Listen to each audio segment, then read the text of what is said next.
രണ്ടില് ഞങ്ങളുടെ ഇടവകയിൽ 10 350 400 ഇടയിൽ അംഗങ്ങളേ ഉള്ളൂ, കുടുംബങ്ങളേ ഉള്ളൂ.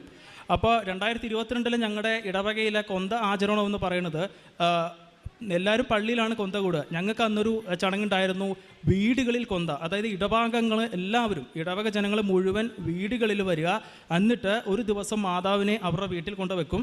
എന്നിട്ട് ഇടവകങ്ങൾ എല്ലാവരും ഒരു ദിവസം ആ വീട്ടിൽ വന്ന് കൊന്ത ചൊല്ലുന്നു. എന്നിട്ട് പിറ്റേ ദിവസം മാതാവിനെ വളരെ ആഘോഷപൂർവ്വമായിട്ട് അടുത്ത യൂണിറ്റിലേക്ക് കൊണ്ടുപോവുക. അപ്പോൾ ഒരു യൂണിറ്റിൽ നിന്ന് ഞങ്ങളുടെ വീട്ടിൽ വരുന്നു, ഞങ്ങളുടെ യൂണിറ്റിൽ നിന്ന് അപ്പുറത്തെ വീട്ടിലേക്ക് പോകുന്നു. അപ്പോൾ ഞാൻ ഒരു കാര്യം പറയട്ടെ, നമ്മുടെ ഉടമ്പടി എടുക്കുന്നവർക്ക് ഏറ്റവും ആദ്യം ഉണ്ടാകുന്നൊരു കാര്യം സാന്നിധ്യമാണെന്ന് പറഞ്ഞില്ലേ, എനിക്കും അങ്ങനെ ഒരു അനുഗ്രഹം ഉണ്ടായി.